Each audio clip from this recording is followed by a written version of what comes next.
ഇത് ഞങ്ങളെ നാട്ടിലെ മഴേൻ്റെ അവസ്ഥയാട്ടോ. ഇവിടെയും നല്ലോണം മഴയും പെയ്യുന്നുണ്ട്. പക്ഷെ വെള്ളം കയറുന്ന അങ്ങനത്തെ ബുദ്ധിമുട്ടൊന്നുമില്ല. പക്ഷെ നല്ലോണം ഉറവൊക്കെ എടുത്ത് റോഡ് ഫുള്ളും ഞങ്ങളുടെ വീടിൻ്റെ അവിടെയൊക്കെ നല്ല വെള്ളം. അപ്പോൾ മോന് ഈ വെള്ളമൊക്കെ കണ്ട സമയത്ത് വെള്ളത്തിറങ്ങി കളിക്കാം. മക്കൾക്ക് പിന്നെ അങ്ങനത്തെ ഒന്നും ഇല്ലല്ലോ. വെള്ളം കണ്ടാൽ പിന്നെ ഫുള്ളായിട്ട് അങ്ങോട്ട് ഇറങ്ങി കളിക്കും.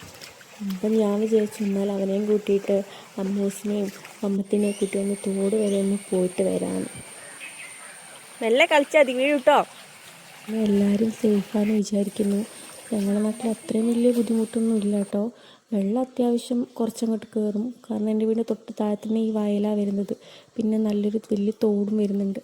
എന്നപ്പോൾ അതിൻ്റേതായിട്ടുള്ള കുറച്ച് വെള്ളം കയറലൊക്കെ ഉണ്ട്. അപ്പം ഞങ്ങൾക്ക് മര്യാദയ്ക്ക് ആ റോട്ടിൽ കൂടെ പോയാൽ മതിയായിരുന്നു. പക്ഷേ ഈ വെള്ളമൊക്കെ നീന്തി പോകുന്നതിൻ്റെ സുഖം വേറെ തന്നെയല്ലേ. പിന്നെ മഴയൊന്നും ഇല്ലാത്ത സമയമായിട്ടോ. ഇന്ന് അത്യാവശ്യം മഴ കുറവുണ്ടായിരുന്നു. വെള്ളമൊക്കെ കുറച്ചൊന്ന് കുറഞ്ഞെന്ന് തോന്നിയപ്പോഴാട്ടോ ഞങ്ങൾ ജസ്റ്റ് ഇങ്ങോട്ട് ഇറങ്ങിയത്. രാവിലെയൊക്കെ ഇവിടെ നിറച്ച് ഫുള്ള് നേരെയായിരുന്നു. ഞാൻ നടന്നു വരുന്നതൊന്നും കാണുന്നില്ലായിരുന്നു. ഫുള്ളായിട്ട് അങ്ങോട്ട് വെള്ളമായിരുന്നു കേട്ടോ. ഇപ്പം അങ്ങനത്തെ പ്രശ്നമൊന്നുമില്ല. ഇപ്പോൾ ഒരുവിധം വെള്ളമൊക്കെ വലിഞ്ഞുകൊണ്ടിരിക്കുന്നു കേട്ടോ. അപ്പം ഞാൻ മോനെ എടുത്തിട്ട് വെള്ളമൊക്കെ കാണിച്ച്, കഴിഞ്ഞ പ്രാവശ്യം ഇതേ സമയത്തൊക്കെ ഇവിടെ നല്ലോണം വെള്ളം ഉണ്ടായിരുന്നു. ഇവിടേക്കൊന്നും വരാൻ പറ്റാത്ത അവസ്ഥയാണെന്നൊക്കെ അങ്ങനെ പറഞ്ഞുകൊണ്ടിരിക്കുക കേട്ടോ. അതിനിടയ്ക്ക് മോനാണെങ്കിൽ വെള്ളത്തിൽ കണ്ട് ഇറങ്ങണം എന്നൊക്കെ പറഞ്ഞപ്പം ഞാൻ അവിടുന്ന് വേണ്ട, ഇറങ്ങൊന്നും വേണ്ട, ഓരോന്നും ഉണ്ടാവും എന്നൊക്കെ പറഞ്ഞിട്ട് ഓനെ പേടിപ്പിച്ചിട്ട് അങ്ങനെ അവിടെ നിർത്തിയിരിക്കുക. മക്കളല്ലേ, ഓർക്ക് വെള്ളം കണ്ടാൽ പിന്നെ പറയേണ്ട ആവശ്യമില്ലല്ലോ. ഓന് ഫുള്ള് വെള്ളത്തിൽ കളിക്കണം എന്നുള്ള ഈ ഒരു മൈൻഡ് തന്നെയായിരുന്നു ഉണ്ടായിരുന്നത്.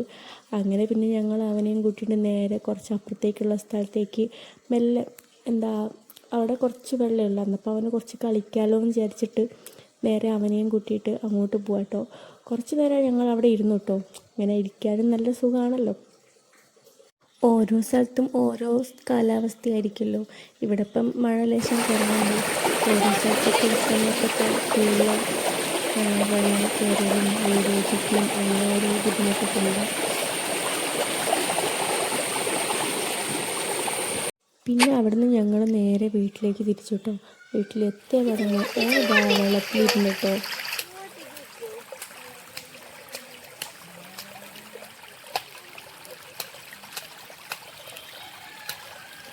വെള്ളത്തിൽ കളിച്ചുകൊണ്ടിരിക്കുമ്പോഴാണ് ഓൻ്റെ മൂത്തച്ഛൻ വരുന്നത് കണ്ടത്.